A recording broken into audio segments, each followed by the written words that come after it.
أنا سمر حمور من السودان عايشة في قطر، والنهاردة جيت عيادة الدكتور أحمد المصري عشان أحكي لكم in brief كده إن إزاي أخدت قرار عملية التكميم. أنا حقيقة إنسانة بحب الفاشن واللبس جدا، وزني ما كانش مساعدني في إن أنا ألبس أي حاجة أنا عاوزاها أو أخرج براحتي أمشي مسافات طويلة. فكنت مسافرة مع أهلي وأنا فعلا مش قادرة ألبس اللي أنا عايزاه ومش قادرة أمشي معاهم. يعني أنا مامتي اللي أكبر مني كانت بتقدر تمشي مسافات أطول مني، أنا فعلا حقيقة ما كنتش قادرة حتى أمشي short distances. بعدها بديت أقرأ عن دكتور أحمد المصري، قريت عنه يعني على الفيسبوك في الجروب بتاعه وغيره، وقابلت دكتور أحمد المصري جيت له في عيادته، وطبعا انبهرت بجمال العيادة والتيم اللي فيها. وقعدت مع دكتور أحمد المصري شرح لي العملية والتفاصيل بتاعت العملية وطمني جدا. يعني أنا لو كان عندي قلق 1% قبل ما أنا أنزل مصر وأقابل دكتور أحمد المصري، فهو لغى كل القلق ده من حياتي وحسسني ان الموضوع بسيط جدا وجميل جدا.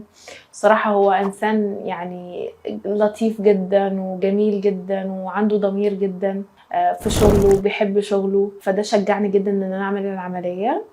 وصراحة هو عنده تيم ممتاز جدا، يعني very helpful very supportive قبل وبعد العملية. دكتور أحمد المصري فعلا غير لي حياتي. أنا بقيت واثقة في نفسي أكتر، مبسوطة أكتر، عايشة حياتي أكتر، عايشة سني أكتر.